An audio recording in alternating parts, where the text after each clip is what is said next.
Super League Kerala review show, the reverse fixtures have kicked in and the table has twisted beyond recognition. And the upcoming 3 match weeks are going to be an absolute chaos. Today we're here to break down match 16, 17, 18 and 19, the 4 matches that has brought a recognizable change in the standing. So, Kochi Calicut match. അതെ അതൊരു dramatic. First ഈ വീക്കിലെ ആദ്യത്തെ മാച്ചാണ്. അപ്പം അതൊരു എന്താ ഗോളടി പൂരമായിരുന്നു. കാരണം 8 goals അല്ലേ? അതെ അതെ അതെ 6-2 മാച്ചാണ്. അതും കഴിഞ്ഞ വർഷത്തെ 2 ഫൈനലിസ്റ്റുകളുടെ പോരാട്ടമാണ്. അപ്പം അതൊരു ഉഗ്രൻ മാച്ചാണ്. ഗോളുകൾ ഇങ്ങനെ വന്നുകൊണ്ടിരുന്ന ഒരുപാട് സ്പെഷ്യാലിറ്റീസ് ഉണ്ട്. കാരണം ഈ സീസണിലെ ആദ്യത്തെ ഹാട്രിക്ക്, ഈ സീസണിൽ എനിക്ക് തോന്നുന്നു SLK തന്നെ ഫസ്റ്റ് ഹാട്രിക് ആണ് തോന്നുന്നല്ലേ? അപ്പോൾ അച്ഛൽ, അതും ഒരു under-23 പ്ലെയർ ആണ് അച്ഛൽ. അത് ഗോളുകളെല്ലാം അവർക്ക് ഫോറിൻ സ്ട്രൈക്കേഴ്സ് ഒക്കെ ഉണ്ട്. പക്ഷെ ആ പൊസിഷനിൽ അച്ഛലിനെ പോലത്തെ ഒരു പ്ലെയർ വന്ന്, ഒരു യങ് പ്ലെയർ വന്നിട്ട് അവിടെ കളിക്കുന്നു, ഹാട്രിക് അടിക്കുന്നു. അത് ഫസ്റ്റ് ഹാഫിൽ തന്നെ ഒരു കുറഞ്ഞ മിനിറ്റ്സിലാണ് ഹാട്രിക് അടിക്കുന്നത്. ഫസ്റ്റ് ഹാഫ് 4-0 ആയിട്ട് പിരിയുന്നു. പിന്നെ സെക്കൻഡ് ഹാഫിൽ 2 ഗോളും കൂടി അടിക്കുന്നു. സെക്കൻഡ് ഹാഫിലാണ് ഫോസ കൊച്ചി കുറച്ചും കൂടി ഒരു എനർജി വന്നു. എനിക്ക് തോന്നുന്നു ആ മാച്ചിലോട്ട് വരുമ്പോൾ ഫോസ കൊച്ചി ആദ്യം കുറച്ചൊന്ന് ഡിഫെൻസീവായിട്ട് കളിച്ച് തുടങ്ങും. കാരണം അറിയാലോ ഫോസ കൊച്ചിയുടെ നിലവിലത്തെ സിറ്റുവേഷൻ കുറച്ച് മോശമാണ്. അപ്പോൾ അവർ ആദ്യം പക്ഷെ ആ ഒരു ഡിഫെൻസീവ് ആയിട്ടുള്ള സംഭവം അതിനവർ ടൈം കൊടുത്തില്ല. അപ്പം തന്നെ ഫസ്റ്റ് ഗോള് വന്നു. അത് പ്രശാന്ത് മോഹൻ അത് പറയാതിരിക്കാൻ പറ്റില്ല അല്ലേ? ഞാൻ ആക്ച്വലി ഹബീബ് പറഞ്ഞൊരു വളരെ വാലിഡ് ആയിട്ടുള്ള പോയിന്റ് പറഞ്ഞാൽ അച്ഛലിന്റെ ശരിക്കും അവിടെ ഒരു ഫോറിൻ സെന്റർ ഫോർവേഡ് ഉണ്ടായിട്ട് നമ്മൾ പലപ്പോഴും ചർച്ച ചെയ്യാനുള്ള ഒരു കാര്യമുണ്ട്. ഇന്ത്യൻ ഫുട്ബോളിൽ ഒരു സെന്റർ ഫോർവേഡ് നമുക്ക് പ്ലെയേഴ്സിന് ഒരു ഗെയിം ടൈം കിട്ടുന്നില്ല. പല പ്ലെയേഴ്സും സെന്റർ ഫോർവേഡ് ആയിട്ട് വന്നിട്ട് വേറെ പൊസിഷൻ കളിക്കേണ്ട ഒരു അവസ്ഥയാണ്. അപ്പോൾ SLKയിൽ അജ്സലിനെ പോലെ ഒരു പ്ലെയറിന് ആ ഒരു റോള് കോച്ച്, ഒരു ഫോറിൻ കോച്ച് ട്രസ്റ്റ് ചെയ്യുന്നു. അജ്സൽ ഇങ്ങനെ ഒരു മാച്ചിൽ ഡെലിവറി ചെയ്യുന്നു എന്ന് പറഞ്ഞാൽ അത് ശരിക്കും ഒരു ഭയങ്കര ഇന്ത്യൻ ഫുട്ബോളിനെ സംബന്ധിച്ചിടത്തോളം വലിയൊരു കാര്യമാണത്. അപ്പം പ്രശാന്ത് മോഹന്റെ ആ ഒരു ഇൻഫ്ലുവൻസ് നമുക്ക് പറയാണ്ടിരിക്കാൻ പറ്റില്ല. ആ ഒരു ലീഡർഷിപ്പ് റോളിൽ ശരിക്കും കാലിക്കറ്റ് FC മെച്ചൂരിറ്റി. അവർ തമ്മിലുള്ള ആ കോംബോയും കാര്യങ്ങളൊക്കെ നല്ലോണം വർക്ക് ചെയ്യുന്നുണ്ട്. പ്രശാന്ത് ഭയങ്കര ഒരു മെച്യൂരിറ്റിയും നമ്മൾ കാണാത്തൊരു പ്രശാന്തിനെ പോലെ ശരിക്കും ഒരു പ്ലെയർ റീബോൺ ആയ ഒരു ഫീലിംഗ് നമുക്ക് എല്ലാവർക്കും അറിയാം. ഒരുപാട് ക്രിറ്റിസിസം എല്ലാവരും സോഷ്യൽ മീഡിയയുടെ ഒരു പ്രശ്നമാണ്. പ്ലെയേഴ്സിന് പലപ്പോഴും അവരുടെ ആ ഒരു പൊട്ടൻഷ്യൽ പുറത്തെടുക്കാനുള്ള ഒരു ഇത് കിട്ടുന്നില്ല. കാരണം സോഷ്യൽ മീഡിയ നമുക്ക് തന്നെ അറിയാം. അപ്പം എന്നിട്ടും ഇങ്ങനെ ലീഗില് അച്ഛലിനെ പോലുള്ള ഒരു under-23 പ്ലെയർ ഇങ്ങനെ കോച്ചിന്റെ ട്രസ്റ്റിൽ വന്ന് കളിച്ചിട്ട് 3 ഗോൾസ് വളരെ ക്രൂഷ്യൽ ആയിട്ടുള്ള മൊമെന്റിൽ അടിക്കുമ്പോൾ that itself proves Super League Kerala how ആ ഗോളുകൾ തന്നെ നമ്മൾ നോക്കുകയാണെങ്കിൽ അത് നിസ്സാര ഫിനിഷുകളൊന്നും അല്ല. ഒരു ക്വാളിറ്റി സെന്റർ ഫോർവേഡിന് അതൊക്കെ ഫസ്റ്റ് ഗോളൊക്കെ എസ്പെഷ്യലി അതൊക്കെ നല്ലൊരു ക്വാളിറ്റി ഫിനിഷ് തന്നെയാണ്. അപ്പൊ ഒരിക്കലും അതൊരു ആ പ്ലെയറിന്റെ ആ ഒരു ശരിക്കുള്ള ഒരു പൊട്ടൻഷ്യൽ ശരിക്കും ഈ ഇന്ത്യൻ ഫുട്ബോൾ തന്നെ റിയലൈസ് ചെയ്ത ഒരു കളി എന്ന് വേണമെങ്കിൽ പറയാമെന്ന് എനിക്ക് തോന്നുന്നു. ഇതൊക്കെ കാണേണ്ടവരൊക്കെ കാണട്ടെ. ഒരു അനദർ പ്ലെയർ under-23 ഒരു കോളപ്പ് കിട്ടാൻ അച്ഛലിന് നല്ലൊരു ചാൻസ് കാരണം ഇപ്പം നിലവിൽ ലീഗിലെ ടോപ്പ് സ്കോറാണ് അച്ഛൽ. ഫോറിനേഴ്സ് ഒക്കെ ഉള്ള ലീഗിൽ ഒരു യങ് പ്ലെയർ ടോപ്പ് സ്കോർ ആയിട്ട് വരുന്നു, under-23 വരുന്നു. അപ്പം എന്താണെങ്കിലും ഇപ്പൊ SLKക്കുള്ള ഒരു ഇത് നമ്മൾ കണ്ടതാണ്. ഇപ്പം ഒരു പ്ലെയർ ഓൾറെഡി under-23 കോളപ്പ് കിട്ടി, നമുക്ക് അതിലോട്ടൊക്കെ വരാം. അപ്പൊ അതിനോടൊപ്പമാണ് അച്ഛലിന്റെ ഈ ഒരു പെർഫോമൻസും കൂടി വരുന്നത്. അപ്പം നെക്സ്റ്റ് ഫ്രണ്ട്ലീസ് ഒക്കെ വരുമ്പോഴത്തേക്ക് എന്താണെങ്കിലും അച്ഛലിനൊരു ഇതുണ്ട്. ഇനിയിപ്പോൾ പ്രശാന്തിന്റെ കാര്യം പറയാം. പ്രശാന്ത് ആസ് എ പ്ലെയർ മാത്രമല്ല, ഇപ്പം നിവേദ് ഓൾറെഡി പറഞ്ഞു കഴിഞ്ഞാൽ അത് എനിക്ക് പറയാതിരിക്കാൻ പറ്റില്ല. അതുകൊണ്ടാണ് ഞാൻ കാരണം അത്രയും ഒരു ലീഡർഷിപ്പ് ആ ഒരു ഫീൽഡിൽ കൊടുക്കുന്നു. ഓരോ പ്ലെയേഴ്സിന് നമ്മൾ കളി കാണുമ്പം മനസ്സിലാവും ഓരോ പ്ലെയറിനെയും ഓരോ ബോളിലും ആ ഒരു 90 മിനിറ്റ്സ് എങ്ങനെ പുഷ് ചെയ്യാം എന്നുള്ളത് നമ്മൾ കണ്ടുകൊണ്ടിരിക്കുകയാണ്. അതുപോലെ ആ പ്രശാന്തിന്റെ ഫസ്റ്റ് അസിസ്റ്റ്, അത് പുള്ളിയുടെ അറിയില്ല ഏറ്റവും ഇതാണ് സ്പീഡ് എന്ന് പറയുന്നത്. നമുക്ക് അത് എഫക്റ്റീവായിട്ട് ഉപയോഗിക്കാൻ പറ്റി എന്ന് പറയുന്നതാണ്. അത് അച്ഛൻ്റെ ഒരു നല്ല ഫിനിഷും ഉണ്ട്. അതുപോലെ പ്രശാന്തിൻ്റെ 2 അടിപൊളി ഗോളുകളും ഉണ്ട്. അപ്പം ഒരു ഗോഡ് മോഡ് പെർഫോമൻസ് ആണ് സത്യം പറഞ്ഞു കഴിഞ്ഞാൽ SLKയിൽ നടന്നത്. അപ്പം നമ്പർ ഓഫ് അസിസ്റ്റ് നോക്കുമ്പോൾ പ്രശാന്താണെന്ന് തോന്നുന്നല്ലേ ടോപ്പിൽ വരുന്നത്. ഈ മാച്ചിൽ ഫോസ കൊച്ചിയുടെ കാര്യം കൂടി പറയണം. നമ്മൾ ഓൾറെഡി പറഞ്ഞു ഫോസ കൊച്ചി ആദ്യം ഒന്ന് ഡിഫെൻസീവ് ആയിരുന്നു, പക്ഷെ അത് പാളി. പിന്നെ സെക്കൻഡ് ഹാഫിൽ എന്തെങ്കിലും ചെയ്യാൻ പറ്റണം. അപ്പം ഇതിനകത്ത് വാൻകസിലാണെന്ന് തോന്നുന്നില്ല 2 ഗോൾസ് വന്നിട്ടുള്ളത്. അത് 2 അടിപൊളി ഗോളുകളായിരുന്നു കേട്ടോ അല്ലേ? പക്ഷേ അവരുടെ മാക്സിമം ട്രൈ ചെയ്തിട്ടുണ്ട്, പക്ഷെ 6 ഗോൾ വന്നത് കാരണം ഒന്നും ചെയ്യാൻ പറ്റില്ല. ഞാൻ ആക്ച്വലി ഈ മാച്ചിന്റെ റിവേഴ്സ് ഫിക്സർ ഉണ്ടല്ലോ, നമ്മുടെ SLKയുടെ ആദ്യത്തെ മാച്ച്, അന്ന് ഫോർസ കൊച്ചി കാലിക്കറ്റ് മത്സരം കളിച്ചപ്പോൾ കാലിക്കറ്റ് അവസാനം അരുൺകുമാറിന്റെ ഗോളിൽ ജയം നേടി. പക്ഷെ അന്ന് ഞാൻ ആക്ച്വലി എൻ്റെ ഒരു അഭിപ്രായത്തിൽ ഞാനൊന്ന് കളി കണ്ടപ്പോൾ എനിക്ക് തോന്നിയത് ഫോർസ കൊച്ചിയാണ് ആക്ച്വലി ബെറ്റർ ആയിട്ട് കളിച്ചതെന്നാണ്. ആ ഒരു ആദ്യത്തെ മത്സരത്തിൽ ഞാൻ ഓർത്തു കഴിഞ്ഞ കൊല്ലം ഫൈനൽ കളിച്ച ടീം ഇപ്രാവശ്യം ഒരുപാട് പ്രതീക്ഷകളുണ്ട്. നമ്മൾ ഡഗ്ലസ് ടാർഡിനൊക്കെ ടീമിലേക്ക് വരുന്നു, ഐ ലീഗിൽ ഇഷ്ടം പോലെ ഗോൾ അടിച്ച പ്ലെയറാണ്. അപ്പം ഞാൻ ആലോചിച്ചു, പിന്നെ എനിക്ക് ആ മിഡ്ഫീൽഡ് 3 അവരുടെ ആ ഓപ്പറേഷൻ എനിക്ക് ഭയങ്കര ഇഷ്ടപ്പെട്ടു. ഗിഫ്റ്റി ഒന്ന് ഡീപ്പായിട്ട് നല്ലോണം കളിച്ചു, റഷിദും റിയേഗോ റമോണും നല്ലൊരു കോമ്പിനേഷൻ. ആ സംഭവം വർക്ക് ചെയ്താൽ ചിലപ്പോൾ ഫോർസ കൊച്ചിക്ക് നല്ലൊരു സീസൺ ആയിരിക്കും എന്നുള്ള പ്രതീക്ഷയായിരുന്നു എനിക്ക്. ഒബിയസ്ലി നമ്മളൊരു എറണാകുളംകാരനാകുമ്പോൾ കൊച്ചി നല്ലോണം പെർഫോം ചെയ്യണം എന്നൊക്കെ ആഗ്രഹം നമുക്കുണ്ട്. അങ്ങനെ ഒരു പ്രതീക്ഷയോടെ ആക്ച്വലി ആ മത്സരം തോറ്റെങ്കിലും എനിക്ക് ടീമിൽ നിന്ന് കുറച്ച് പ്രതീക്ഷകളൊക്കെ ഉണ്ടായിരുന്നു. പക്ഷെ പിന്നെ പോകെ മാച്ചസ് വന്നപ്പോഴത്തേക്കും പരിക്കുകളാണെങ്കിലും ഒരുപാട് പ്ലേയേഴ്സ്, ഇപ്പൊ നമ്മൾ എത്ര മുഷറഫൊക്കെ നല്ലോണം ആ ഒരു ടീമിനൊരു കണ്ടിന്യൂറ്റി ലഭിക്കാത്ത പോലെ എനിക്ക് പല ആ ഒരു ലൂസിങ് ആ ഒരു രീതിയിലും ആ ഒരു മൊമെന്റത്തിലേക്ക് വരാൻ എന്താണെങ്കിലും ടീം മൊത്തത്തിൽ ആ ഒരു ഡാമേജ് ആണ്. അപ്പൊ അതാണ് അവർക്ക് ആ ഒരു മോട്ടിവേഷൻ ഇല്ല. പിന്നെ ഈ മാച്ചോടുകൂടി കോച്ചും ഒരു തീരുമാനമായില്ലേ, ഈ SLKയിലെ ആദ്യത്തെ കോച്ച് സാക്കിങ് ആണ്. അങ്ങനെ കോച്ചും മാറി. നോക്കുകയാണെങ്കിൽ ശരിക്കും ഫോർസ കൊച്ചിക്ക് എടുത്തു പറയാൻ ഒന്നുമില്ലാത്തൊരു ക്യാമ്പയിൻ എന്ന് വേണമെങ്കിൽ പറയാം. കാരണം കഴിഞ്ഞ സീസണിൽ നമുക്കറിയാം ഫൈനൽ കളിച്ച ടീമാണ്.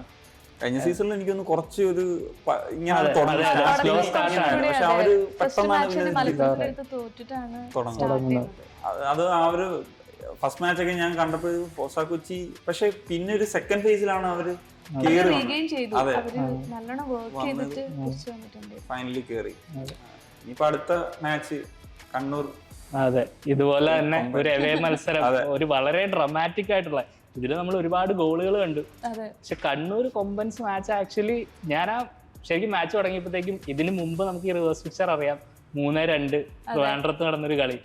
അയ്യോ, അതൊരു ശരിക്കും ത്രില്ലിങ് മത്സരമായിരുന്നു തന്നെ പറയാം. അവസാനം വിക്കിയുടെ ഒരു ഫ്രീ കിക്ക് ഗോള്, ഈ ഒരു മത്സരത്തിൽ ഒരു ഫ്രീ കിക്ക് ഗോൾ നമ്മൾ കണ്ടു കണ്ണൂർ വാരിയേഴ്സ്. അതിലേക്കൊക്കെ നമുക്ക് വരാം. എന്തായാലും ഈ ഒരു മാച്ച് തുടങ്ങിയപ്പോൾ ശരിക്കും കണ്ണൂർ ആക്ച്വലി നല്ലോണം, മനോജിന്റെ 2 ക്രോസ് ഉണ്ടായിരുന്നു. ചിലപ്പോൾ അതിലൊരു ഗോള് വീണിരുന്നെങ്കിൽ ചിലപ്പോൾ കളി മാറിയാണ്.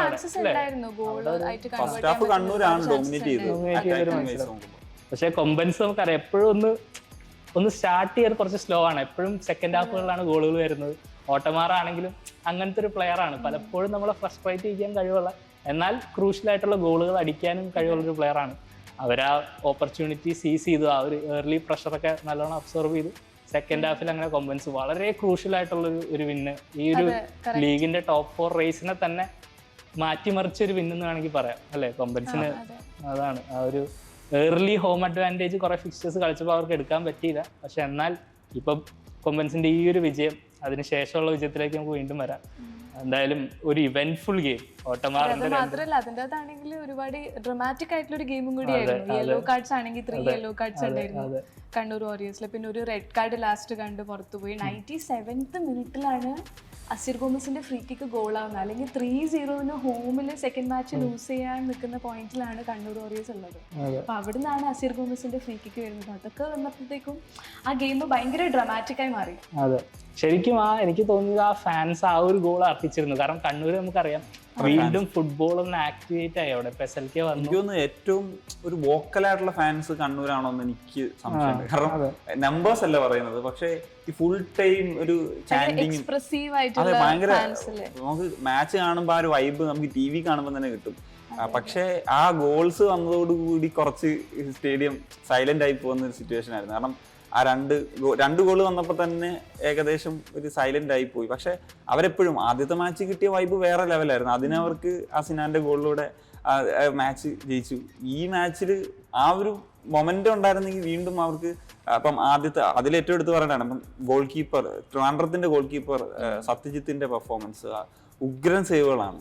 അപ്പോൾ അത് കണ്ണൂരിന് ഒരു പണിയായിട്ടുണ്ട്. അല്ലെങ്കിൽ ആദ്യമൊക്കെ ഗോള് വന്നിരുന്നു ഇവരെനിക്ക് കുറച്ചും കൂടി ആ ഒരു കൗണ്ടർ സിറ്റുവേഷൻ, ഇപ്പം റൊണാൾഡിന്റെ ആ ഒരു അസിസ്റ്റ് വന്ന ഒരു രീതിയാണെങ്കിലും ഒരു ക്വിക്ക് കൗണ്ടർ പോലെ ഒരു സിറ്റുവേഷനിലാണ് വരുന്നത്.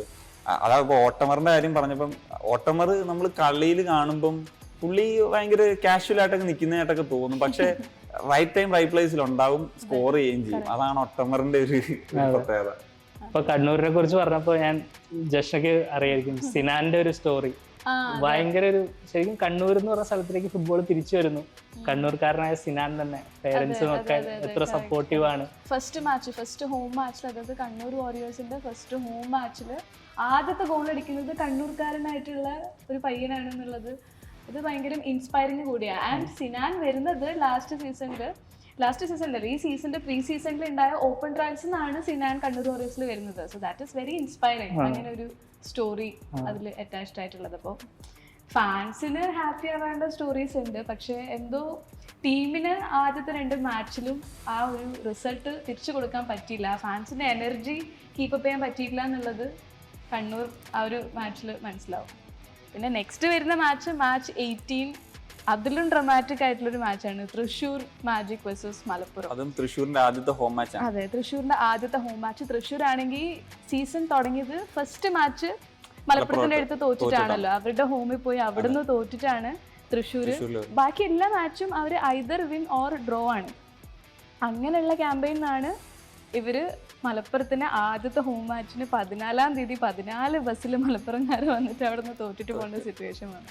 അപ്പോൾ അങ്ങനത്തെ ഒരു എക്സ്ട്രാordinary, ഞാൻ എൻ്റെ അടുത്ത് ചോദിക്കുകയാണെങ്കിൽ സൂപ്പർ ലീഗ് കേരളയിൽ ഇപ്പോൾ ഏറ്റവും അമേസിംഗ് ആയിട്ട് റണ്ണ് പോയിക്കൊണ്ടിരിക്കുന്നത് കൺസിസ്റ്റൻസി വൈസ് ആണെങ്കിലും തൃശ്ശൂർ മാജിക് ആണെന്ന് ഞാൻ പറയാം. കാരണം അവരാണ് ഇപ്പൊ അൺബീറ്റൻ. അതെ, പ്രത്യേകിച്ച് ഒരു കാര്യമുണ്ട്. ലാസ്റ്റ് സീസണിൽ ടേബിളിൽ ഏറ്റവും താഴെ ഉണ്ടായിരുന്ന ടീമാണ്. അത് സീസണിന്റെ ഒരു മിഡ് എത്തിയ സമയത്ത് തന്നെ അവര് ഏതാണ്ട് പുറത്താകുന്ന ഒരു സാഹചര്യമായിരുന്നു. എനിക്കൊന്നും ഒരു വിജയം മാത്രമാണ് ഉണ്ടായത്. ഇത്തവണ എനിക്ക് തോന്നുന്നു മേ ബി ആദ്യം പ്ലേ ഓഫ് കളിക്കാൻ ഒരു ഉറപ്പിക്കുന്ന ടീമായിട്ട് മാറും. കാരണം ആ ലെവലാണ് പെർഫോമൻസ്. ആ തോറ്റു പിന്നീട് അൺബീറ്റൻ ആയിട്ടുള്ള ആ ഒരു ജേർണിയാണ്. ഒരു ഉഗ്രൻ റണ്ണാണ്. ഇപ്പം ഈ മാച്ചിനെ പറ്റിയിട്ട് ഒരു ഉഗ്രൻ മത്സരമായിരുന്നു. കാരണം ആ ഒരു വൈബും പറഞ്ഞല്ലോ, എത്ര നാളുകൾക്ക് ശേഷമാണ് തൃശ്ശൂർ അങ്ങനെ ഒരു മാച്ച്. കാരണം അതും അറ്റ്മോസ്ഫിയർ ഭയങ്കര തൃശ്ശൂരിന്റെ ഒരു എടുത്തു പറയേണ്ടതാണ്. അത്രയും അതുപോലെ തന്നെ ട്രാവലിംഗ് ഫാൻസും ഉണ്ടായിരുന്നു, ഹോം ഫാൻസും ഉണ്ടായിരുന്നു. അതൊരു വൈബായിരുന്നു. തൃശ്ശൂരാണെങ്കിൽ ഫസ്റ്റ് മാച്ച് തോറ്റു, അതിനുശേഷം വന്നിട്ടുള്ള 3 മാച്ചും വിന്നാണ്. ഹാട്രിക് വിന്നിലാണ് കണ്ണൂരിനെ ഫേസ് ചെയ്യാൻ വേണ്ടിയിട്ട് കണ്ണൂർ വാരിയേഴ്സിൻ്റെ ഹോമിൽ വരുന്നത്. അവിടെയാണ് ലാസ്റ്റ് മൊമെൻറ്റിൽ 97th മിനിറ്റിലും മറ്റുമാണ് തൃശ്ശൂർ മാജിക് ഇക്വലൈസ് ചെയ്തിട്ട് കണ്ണൂരിൻ്റെ അടുത്ത് ഡ്രോ പിടിക്കുന്നത്. അപ്പോൾ അവർ തോറ്റിട്ടില്ല. നെക്സ്റ്റ് മാച്ചാണ് മലപ്പുറത്തിലൂടെ വരുന്നത്. Then they become the table toppers. അപ്പോൾ ആ ഒരു റണ്ണും ഭയങ്കര സിഗ്നിഫിക്കൻ്റ് ആയിട്ട് ഇതില് ഉണ്ട്. ഈ തൃശ്ശൂർ മാജിക്കിന്റെ ആ ഒരു റിക്രൂട്ട്മെന്റ് ആണെങ്കിലും ഈ സീസൺ കൊണ്ടുവന്ന ബാക്കപ്പ് ജോപ്പോളഞ്ചേരി അസിസ്റ്റന്റ് കോച്ചായിട്ട് വരുന്നു, സുശാന്ത് മാത്യു. ലൈക്ക് നമ്മൾ അടുത്ത് കണ്ടുകൊണ്ട് പുള്ളിക്ക് ആ ടീമിലുള്ള ഒരു ഇൻഫ്ലുവൻസും പുള്ളി അവരെ മോട്ടിവേറ്റ് ചെയ്യുന്നതൊക്കെ അടുത്ത് കാണാൻ ഒരു ഭാഗ്യം ഉണ്ടായി. ആൻഡ് ആ റിക്രൂട്ട്മെന്റ് സ്ട്രാറ്റജിയിലും ആ ഒരു ബാക്ക് റൂം സ്റ്റാഫിലും ഒക്കെ വന്നിരിക്കുന്ന ആ ഒരു എനർജിയും അവർ കൊണ്ടുവന്നിരിക്കുന്ന ഇമ്പാക്റ്റ് ഭയങ്കരമായിട്ട് ഫീൽ ചെയ്യുന്നത്. കാരണം ചില ടീംസ് ഉണ്ട് ഇങ്ങനെ അത്ര ഇപ്പൊ സ്കോർ ലൈൻ നോക്കുകയാണെങ്കിൽ ഒരു 1-0 വിൻ അതൊക്കെയാണ്. പക്ഷെ ശരിക്കും പല ടൈറ്റിൽ വിന്നിങ് ടീമുകളും അങ്ങനെ കളിച്ച് മീൻസ് റിസൾട്ട് പക്കയായിട്ട്. ഈ മലപ്പുറമായിട്ടുള്ള മാച്ച് കുറച്ചും കൂടെ അവർക്ക് നല്ലോണം വർക്ക് ചെയ്ത്. കാരണം കെനഡിയുടെ ഈക്വലൈസർ വരുന്നു, അതിനുശേഷം ഒരുപാട് എക്സ്പെക്ട് ചെയ്തു ആ മാച്ചില്. ആ മാച്ച് തുടങ്ങിയപ്പോ തന്നെ ഗോൾ 4th മിനിറ്റിലാണ് ഗോൾ വരുന്നത്. ഫസ്റ്റ് ഇവാൻ അല്ലേ ഗോൾ സ്കോർ ചെയ്തത്. അതിനുശേഷം കെനഡി നെക്സ്റ്റ് മിനിറ്റിൽ തന്നെ സെലിബ്രേറ്റ് ചെയ്ത് അടുത്ത കിക്കിൽ തന്നെ ഗോളാണ്. പിന്നെ ഫസ്റ്റ് ഹാഫിൽ തന്നെ ഗോൾസ് എല്ലാം വന്നു. 8 മിനിറ്റിനുള്ളിലാണ് ആദ്യത്തെ 2 ഗോൾ വന്നത്. അതെ 6 മിനിറ്റ് മുന്നേ ആദ്യത്തെ 2 ഗോളും വന്നു. അതിൽ ഈ ഇപ്പം നിവേദ് പറഞ്ഞതുപോലെ ഇന്ത്യൻ പ്ലേയേഴ്സിന്റെ തൃശ്ശൂരിന്റെ പെർഫോമൻസ്. ഇപ്പൊ ബിബിൻ അജയൻ 2 അസിസ്റ്റാണ് കോൺട്രിബ്യൂട്ട് ചെയ്തത്. അതും 2 ഉഗ്രൻ ക്രോസുകളാണ്.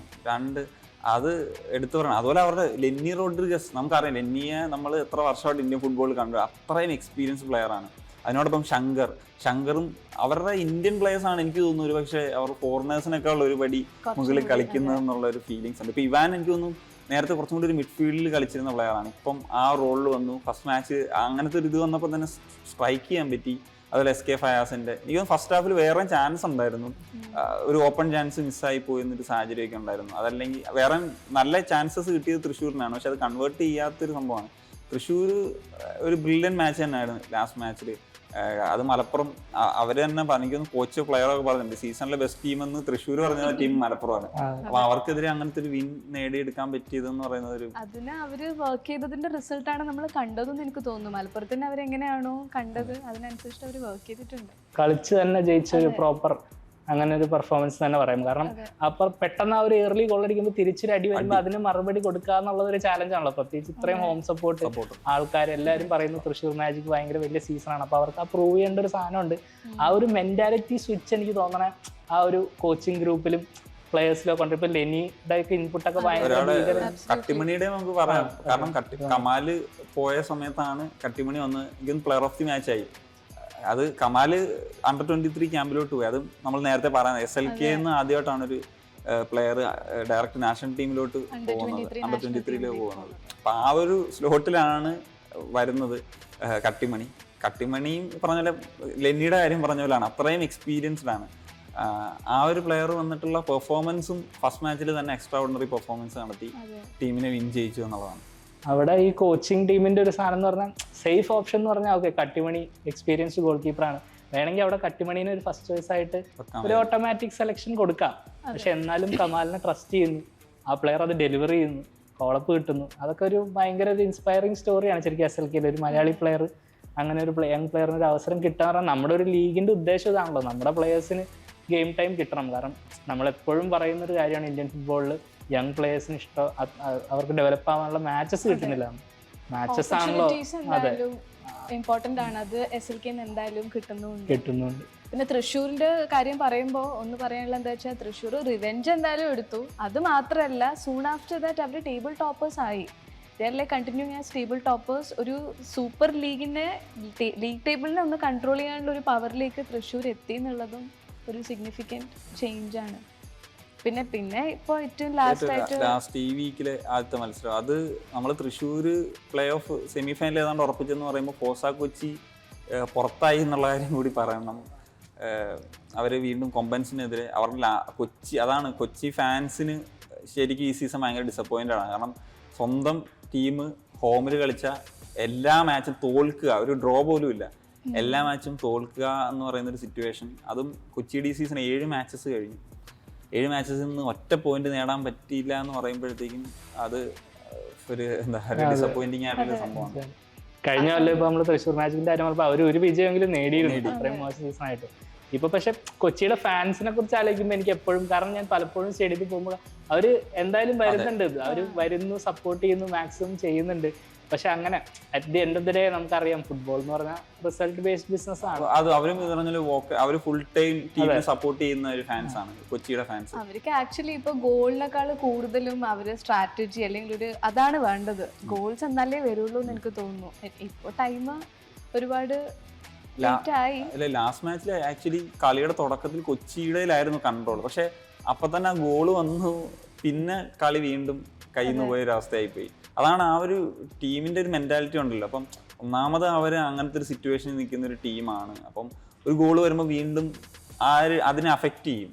ഡിഫൻസീവ് ലൈൻ ക്രോസ് ചെയ്യാൻ വലിയ ബുദ്ധിമുട്ടില്ലാത്ത രീതിയിലാണ് മറ്റേ ടീം കളിക്കുന്നത്. ഇപ്പോൾ ലാസ്റ്റ് മാച്ച് ഇപ്പൊ കഴിഞ്ഞ കോമ്പൻസിനെതിരെയുള്ള മാച്ചിൽ പുതിയ 2 ഫോറിൻ പ്ലേയേഴ്സ് വരെ വന്ന് കളിച്ചു. അതായത് അത്രയും ഡ്രാസ്റ്റിക് ആയിട്ടാണ് ഇവർ ചേഞ്ച് ചെയ്തുകൊണ്ടിരിക്കുന്നത് എന്നുള്ളതും ഒരു ഫാക്ടർ ആണ് എനിക്ക് തോന്നിയിട്ടുണ്ട്. ഫ്ലൈറ്റ് ഇറങ്ങി നേരെ വന്ന് കളിച്ച കളിക്ക് 2 മണിക്കൂർ മുമ്പ് സോഷ്യൽ മീഡിയയിൽ അനൗൺസ്മെന്റ് വരുന്നു, ഒരാൾ സ്ട്രൈറ്റ് ലൈനപ്പ്, മറ്റേ ഹാഫ് ടൈം കഴിഞ്ഞപ്പോഴാണ് ഇറങ്ങിയത്. അപ്പൊ അങ്ങനെയുള്ള ചേഞ്ചസ് വരുമ്പോൾ സ്വാഭാവികമായിട്ടും ഇതുപോലുള്ള റിസൾട്ട് മാത്രമല്ലേ നമുക്ക് എക്സ്പെക്ട് ചെയ്യാൻ പറ്റുള്ളൂ. ഇതിപ്പോൾ നമ്മൾ ലീഗിന്റെ ടേബിൾ നോക്കുകയാണെങ്കിൽ ഇപ്പോൾ ലാസ്റ്റ് 4 മാച്ചസ് നമ്മളിപ്പോൾ അനലൈസ് ചെയ്ത് കഴിഞ്ഞു. ലാസ്റ്റ് 4 മാച്ചസും ഡ്രമാറ്റിക് മാച്ചസ് ആയിരുന്നു. അതിൻ്റെ അകത്ത് അൺബീറ്റൻ ആയിട്ട് പോയിക്കൊണ്ടിരിക്കുന്ന കണ്ണൂരും മലപ്പുറം ഒരേപോലെയാണ് അൺബീറ്റൻ റണ്ണും ഇല്ലാണ്ടായി അവർ ടേബിളിൽ താഴെ 3rd and 4th and 5th എത്തിയിട്ട് നിൽക്കുന്നത്. അപ്പോൾ ഫസ്റ്റ് ടോപ്പ് 3 നമ്മൾ എക്സ്പെക്ട് ചെയ്യാത്ത 3 ടീംസാണ് ഉള്ളത്. ഒന്ന് ഫസ്റ്റിൽ നിൽക്കുന്നത് തൃശ്ശൂർ ഒരിക്കലും എക്സ്പെക്ട് ചെയ്തില്ല. റിക്രൂട്ട്മെന്റ് നല്ലതായിരുന്നെങ്കിലും നമ്മൾ ഇത്രയും വലിയൊരു ചേഞ്ച് വരുമെന്ന് ഞാൻ പ്രതീക്ഷിച്ചില്ല. പക്ഷെ അവര് ഒറ്റ അടിച്ചു കയറായിരുന്നു മേലോട്ട്. അപ്പം തൃശ്ശൂരാണ് ഇപ്പം ഒന്നാമത് നിൽക്കുന്നത് ടോപ്പ് ഓഫ് ദി ടേബിളിൽ. ഐ തിങ്ക് സെക്കൻഡ് തുടക്കത്തിൽ ഒന്ന് പതറിയെങ്കിലും കുറച്ച് ഡ്രോവും വിന്നും ഒക്കെ ആയി ലൂസൊക്കെ വന്നിട്ടുണ്ടെങ്കിലും കൂടെ ഇപ്പോ ഒന്ന് സ്റ്റേബിൾ ആയിട്ടില്ല. ഫസ്റ്റ് 2 പൊസിഷൻ എന്തായാലും സ്റ്റേബിൾ പൊസിഷൻ ആയിട്ടാണ് തോന്നുന്നത് ഇപ്പൊ ടേബിളില്. പക്ഷേ 3rd പൊസിഷൻ ട്രിവാൻഡ്രം കോമ്പൻസ് വന്നതാണ്. ശരിക്കും ലാസ്റ്റ് 2 മാച്ചസ് ആ ഒരു കോംപ്ലക്ഷനെ മൊത്തത്തിൽ മാറ്റി. ഇപ്പൊ എന്തായാലും ഈ ഫോസ കൊച്ചി വിട്ടു കഴിഞ്ഞാല് എല്ലാരും നമ്മൾ ഇപ്പൊ പോയിന്റ്സ് ഡിഫറൻസ് ഭയങ്കര വലിയ വ്യത്യാസമൊന്നുമില്ല. അപ്പൊ എനിക്ക് തോന്നുന്നു ഇപ്പം അതായിരിക്കും ആ ഒരു ടോപ്പ് 4-ന് വേണ്ടിയിട്ട് എല്ലാ ടീമുകളും ഇപ്പം തൃശ്ശൂര് ചിലപ്പം ആദ്യം ക്വാളിഫൈ ആകാൻ സാധ്യതയുണ്ട്. ഇനി ഈ ഒരു ഇതാണ് മുന്നോട്ട് പോകുന്നതെങ്കിൽ ചിലപ്പോൾ 1-2 മാച്ചിനുള്ളിൽ തീരുമാനം. പിന്നെ ഈ പറഞ്ഞ ബാക്കി ടീമുകൾ തമ്മിൽ അവസാന ഒരു ഇതിൽ വരെ മിക്കവാറും പോകാനുള്ള എല്ലാ ചാൻസസും ഉണ്ട്. അതും ഇനി വരാൻ പോകുന്ന മാച്ചസ് അങ്ങനെയാണ്. അപ്പൊ അടുത്തത് ടേബിൾ ടോപ്പേഴ്സിന്റെ മാച്ചാണ് വരാൻ പോകുന്നത്, കാലിക്കറ്റ് FC. അപ്പം അങ്ങനെയൊക്കെ ഒരു മാച്ച് വരുമ്പോഴത്തേക്കും അതൊരു ക്രൂഷ്യലാകും. കാരണം തൃശ്ശൂര് ജയിക്കുകയാണെങ്കിലും കാലിക്കറ്റ് ജയിക്കുകയാണെങ്കിലും അവര് വലിയ ഡിഫറൻസ് ഇല്ല. അവര് ഒരു ടീം അപ്പം മേളിൽ പോകും, മറ്റേ ലൂസ് ആകുമ്പോഴത്തേക്കും തൃശ്ശൂർ ജയിക്കുകയാണെങ്കിൽ അവർക്ക് വലിയൊരു അഡ്വാൻറ്റേജ് ആയിരിക്കും ആ മാച്ചില്. പിന്നെ നെക്സ്റ്റ് വരാൻ പോകുന്ന മാച്ച് ആണെങ്കിൽ Kannur warriors and Malappuram FC ആ 4th പൊസിഷനിലേക്കുള്ള ക്രൂഷ്യൽ മാച്ച്. രണ്ടാൾക്കാരും ആണെങ്കിൽ രണ്ട് സൈഡിൽ നിന്ന് 2 കൊട്ട് കിട്ടിയിട്ടാണ് വരുന്നത്. അൺബീറ്റൻ റണ്ണ് രണ്ടുപേരുടെയും പോയി കിടക്കുക. അപ്പൊ അത്രയും ഫ്രസ്ട്രേഷൻ കണ്ണൂരാണെങ്കിൽ അവരുടെ ഹോം മാച്ച് ഇതുവരെ അവർ ജയിച്ചിട്ടുള്ളൂ. ഇനി മലപ്പുറത്തിന്റെ എതിരും കൂടെ കണ്ണൂര് അവിടെ തോക്കാൻ പറ്റാത്തൊരു സിറ്റുവേഷനിലല്ലേ, പ്രഷേർഡാണ്. 1-2 ജയങ്ങള് മൊത്തത്തിൽ മാറ്റിമറിക്കാം. കൊമ്പൻസ് ഇപ്പൊ ഒരു നൈസ് ഒരു മൊമെന്റം കിട്ടിയിട്ടുണ്ട്. 2 അവേ മത്സരങ്ങൾ ജയിക്കുന്നു. കുറെയൊക്കെ നമ്മൾ എത്ര പേപ്പറിൽ നോക്കിയാലും മൊമെന്റം എന്ന് പറഞ്ഞ സാധനം ഇങ്ങനത്തെ ടൂർണമെന്റുകളിൽ ഭയങ്കര ഇമ്പോർട്ടന്റ് ആണ്. ഏത് ടൈമിൽ ടീം പീക്ക് ചെയ്യുന്നു എന്നുള്ളതാണ്. ചിലപ്പോൾ സ്ലോ ആയിട്ട് തുടങ്ങിയിട്ട് ആ അവസാനം 3-4 റണ്ണിൽ 2-3 ജയം കയറി എങ്ങനെയെങ്കിലും പ്ലേ ഓഫിൽ എത്തിയാൽ പിന്നെ അവിടെ അന്ന് ആര് കളിക്കുന്നു അത്രേ ഉള്ളൂ. സെമിഫൈനൽ അത്രേ ഉള്ളൂ. ഇപ്പൊ മാജിക് ഇത്രയും കോൺസിസ്റ്റന്റ് ആയിട്ട് കളിച്ചു വന്നെന്ന് പറഞ്ഞാലും സെമിയിൽ ഒരു ഒറ്റ ഇൻഡിവിജ്വൽ പെർഫോമൻസ് ഒക്കെ ചിലപ്പോൾ കളി മാറും. അങ്ങനത്തെ ഒരു ഇതാണ് നമുക്ക് പ്രഡിക്ട് ചെയ്യാൻ പറ്റൂല. കാരണം ഇപ്പൊ ലാസ്റ്റ് 3 നിൽക്കുന്നത് മലപ്പുറം, കണ്ണൂർ, ഫോഴ്സ കൊച്ചിയാണ്.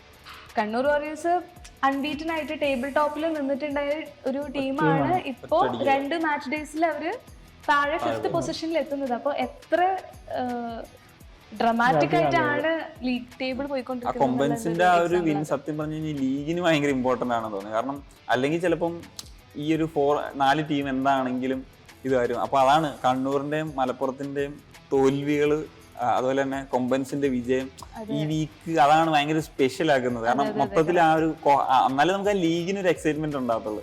അല്ലെങ്കിൽ ആ ഒരു വൺ സൈഡ് ഒരു ഇത് രീതിയിൽ പോകും. 4 ടീമുകളാണ് എന്തായാലും ക്വാളിഫൈ ആകും എന്ന് പറയുന്ന ഒരു സംഭവത്തിലേക്ക് പോകും. സത്യം, കൊമ്പൻസ് ജയിച്ചില്ലെങ്കിൽ ഫോർസ കൊച്ചിയും കൊമ്പൻസും ടോപ്പ് 4-ൽ നിന്ന് സെപ്പറേറ്റ് ആയി. പിന്നെ അവര് കയറി പോവാണ്. അവരിൽ ആര് ഫിനിഷ് ചെയ്യുമെന്നുള്ള ഇതാണ് കൊമ്പൻസിന്റെ ആ ഒരു തിരിച്ചുവരവ്. അതാണ് ആ 2 വിൻസ്.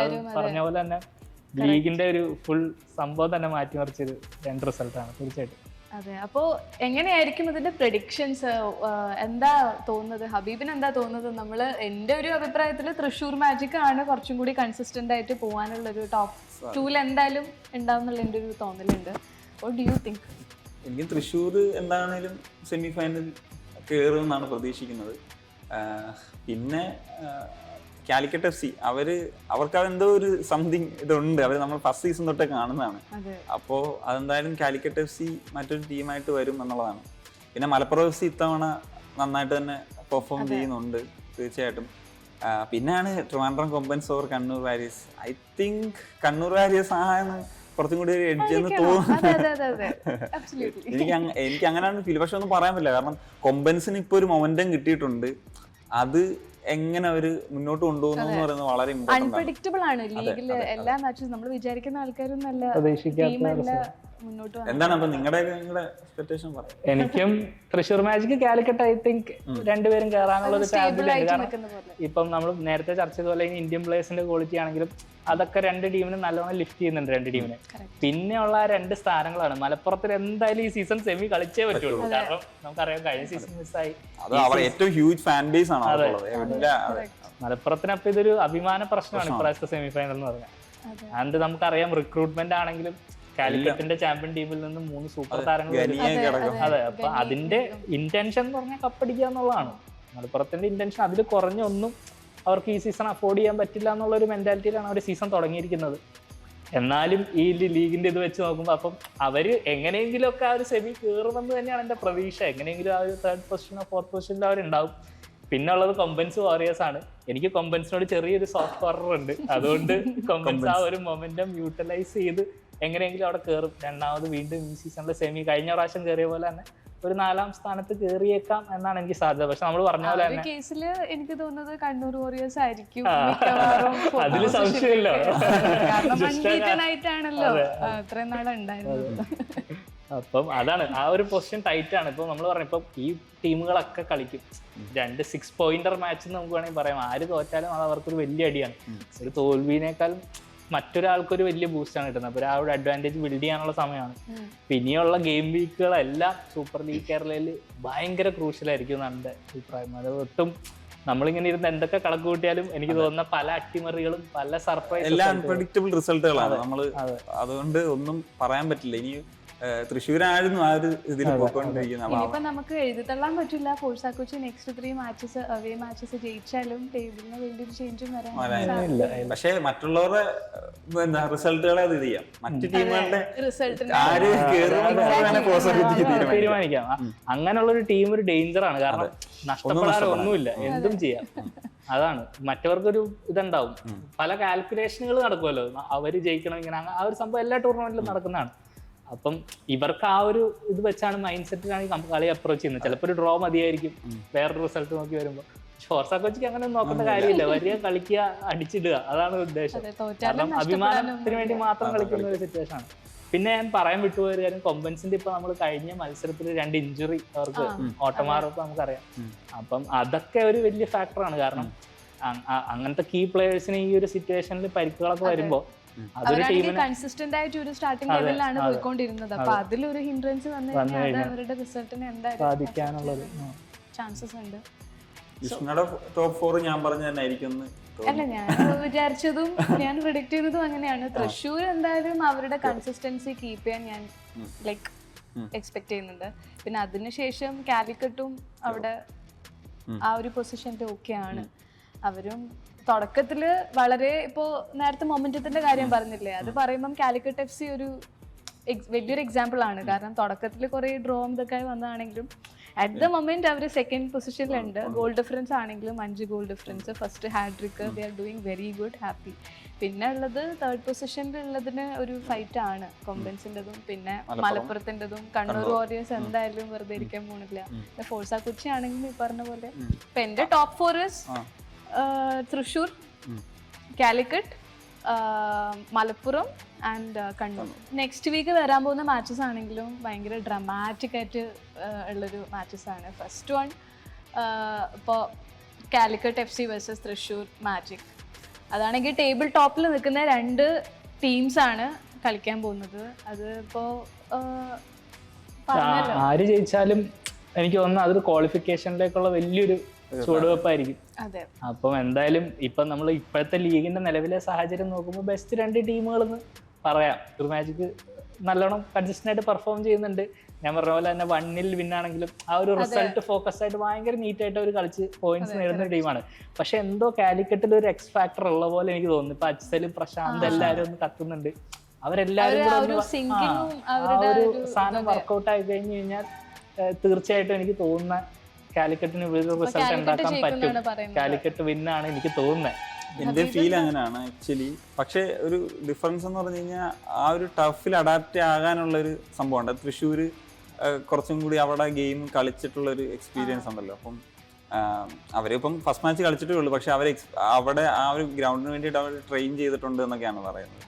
അപ്പം അതാണ് ഒരു ഫാക്ടർ. പക്ഷെ എനിക്കെങ്കിലും കാലിക്കറ്റ് ജയിക്കും എന്ന് പറയുന്നൊരു ഫീലാണ് എനിക്കും പേഴ്സണലി തോന്നുന്നത്. എന്താണ് എനിക്ക് ആക്ച്വലി എനിക്ക് തോന്നലിനേക്കാൾ കൂടുതൽ ആഗ്രഹമാണ്. കാരണം ഇതിങ്ങനെ ഭയങ്കര വൈൽഡായിട്ട് പോയിക്കൊണ്ടിരിക്കുകയാണ് ടേബിള്. അപ്പോൾ ഇപ്പൊ തൃശ്ശൂർ ജയിക്കാണ്ട് കാലിക്കറ്റ് ജയിച്ചാൽ അത് ആക്ച്വലി കൂടുതൽ ഡ്രമാറ്റിക് ആക്കും എന്നുള്ള ഫാക്ടർ കാരണം കാലിക്കറ്റ് ജയിക്കണം തന്നെയാണ്, അല്ലെങ്കിൽ ജയിക്കും തന്നെയാണ് എന്റെ പ്രഡിക്ഷൻ. അപ്പൊ അടുത്ത ആഴ്ച കാലിക്കറ്റ് ജയിച്ചില്ലേ നമ്മൾ 3 ഒന്നിച്ചേരല.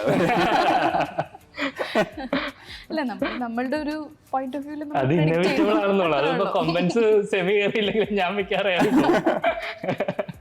അല്ല, കണ്ണൂർ വാരിയേഴ്സ് പിന്നെ എന്തായാലും സെമി കയറും എനിക്കൊരു വിശ്വാസമുണ്ട്.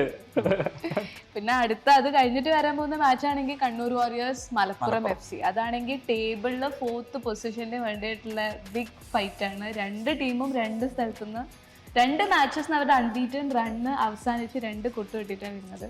മലപ്പുറം ആണെങ്കിൽ 14 നവംബറിന് 14 ബസ്സിൽ തൃശ്ശൂർ പോയി തോറ്റിട്ടാണ് അവർ വരുന്നത്. അപ്പോൾ അവിടെ അവർ അൺബീറ്റൻ റണ്ണും കൂടി ഇല്ലാണ്ടായി.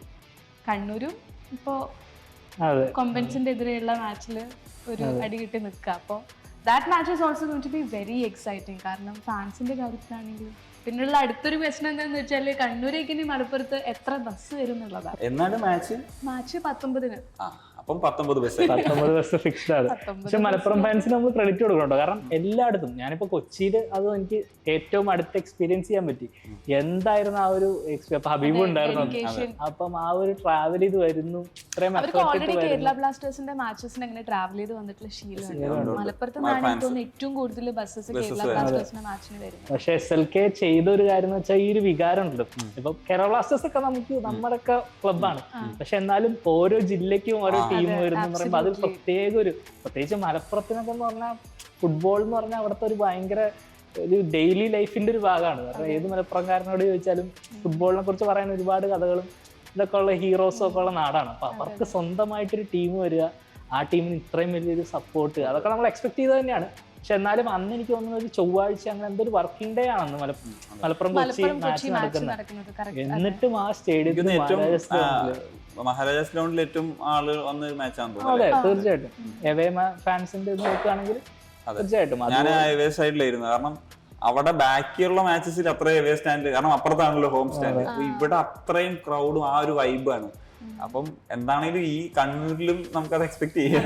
രണ്ട് തീപ്പൊരി ഫാൻസ് തമ്മിലുള്ള ഒരു ഏറ്റുമുട്ടലായിരിക്കും എന്തായാലും. രണ്ട് വോക്കൽ ഫാൻസ് ആണ്. അതെ, പിന്നെന്ന് വെച്ചാൽ ഈ ഫാൻസിന്റെ കാര്യം പറയുമ്പോൾ നമ്മളിപ്പോൾ സൂപ്പർ ലീഗ് കേരളയിൽ ഇപ്പോൾ ഈ ഒരു സീസണിൽ തന്നെ 2 പുതിയ സ്റ്റേഡിയംസ് ഇനോഗ്രേറ്റ് ചെയ്തു. അത് കണ്ണൂർ വാരിയേഴ്സിന്റെ സ്റ്റേഡിയം ഇനോഗ്രേറ്റ് ചെയ്യുമ്പോൾ കണ്ണൂരിന്റെ കൾച്ചറൽ ആസ്പെക്ട്സ് ആയിട്ടുള്ള കുറേ കാര്യങ്ങൾ അവിടെ കൊണ്ടുവന്നു. അവിടെ ആ ഒരു ഓൺ ഫീലിംഗ് ആ ക്ലബിലൂടെ ആൾക്കാർക്ക് ഡിസ്പ്ലേ ചെയ്യാനും അത് എക്സ്പീരിയൻസ് ചെയ്യാനും പറ്റുന്നുണ്ട് എന്നുള്ളതൊരു വലിയൊരു ഡിഫറൻസ് ആണ്, ഒരു വലിയൊരു ക്രെഡിറ്റ് ആണ് സൂപ്പർ ലീഗിന്.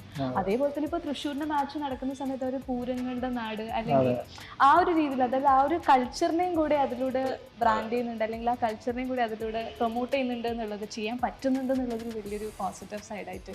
അതാണ് ആ ഒരു ഫുട്ബോൾ കൾച്ചറിന്റെ ഒരു സംഭവം തന്നെയാണ്. നമ്മൾ ആ ഒരു നമ്മുടെ സിറ്റിയിൽ തന്നെ ഒരു, കാരണം നമുക്ക് ഇപ്പം ISL മാച്ചസ് ഒക്കെ ആണെന്ന് അറിയാലോ, കാസർഗോഡ് അല്ലെങ്കിൽ എല്ലാ സൈഡിൽ നിന്നും വരിക എന്ന് വെച്ച് കഴിഞ്ഞാല് പിന്നെ അതിനേക്കാൾ നമ്മുടെ ഇപ്പം ഹോം സിറ്റിയിലാണെങ്കിൽ ഇപ്പം നമുക്ക് അതൊരു കൂടുതൽ ആളുകൾ വരും. ഇപ്പൊ ചെറിയ സ്റ്റേഡിയംസ് മതിയായിരിക്കും, ഇപ്പം 5000-10000 കപ്പ. പക്ഷെ വർക്കിംഗ് ഡേയിലാണെങ്കിലും ആ ഒരു ടൈമിംഗ് ഒക്കെ വെച്ചിട്ട് ആളുകൾ, അതാണ് ഇത്രയും ഒരു കണ്ണൂരാണെങ്കിലും അല്ലെങ്കിൽ തൃശ്ശൂരാണെങ്കിലും ഒക്കെ വർക്കിംഗ് ഡേയ്സിലാണെങ്കിൽ പോലും ഇത്രയും ഫില്ലാകുന്നൊരു സംഭവം നമ്മൾ കാണുന്നത്.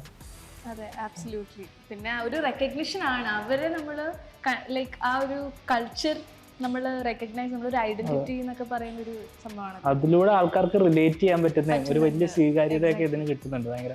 ഇപ്പൊ നമ്മൾ ക്രൗഡ് നോക്കിയാലും ഇപ്പൊ ഒരു യങ് ജനറേഷൻ തന്നെ പറയേണ്ട കാര്യമില്ല. കാരണം കൊച്ചിയിൽ വന്നപ്പോഴും കുറെ അമ്മമാരും കുട്ടികളും ഒക്കെ ആയിട്ട് കളി കാണാൻ വരുന്നു. ആ ഒരു ഫീലിംഗ് ഒരു ഫാമിലി അഫെയർ ആയി മാറി കഴിഞ്ഞു ഫുട്ബോൾ കളി കാണാൻ പോവാന്നുള്ള. അതിൽ കൂടെ കിട്ടുന്ന സ്വീകാര്യത എന്ന് പറഞ്ഞാൽ, കാരണം ഒരു യങ് ക്രൗഡിനെ എപ്പോഴും അട്രാക്ട് ചെയ്യാൻ ഭയങ്കര എളുപ്പമാണ്. കാരണം നാച്ചുറൽ ആണ് ആ ഒരു സംഭവം. കണ്ണൂർ കണ്ട് ഒരുപാട് മെച്ചൂർഡ് ആയിട്ടുള്ള ഒരുപാട് ആളുകൾ, ലേഡീസും കുട്ടികളും.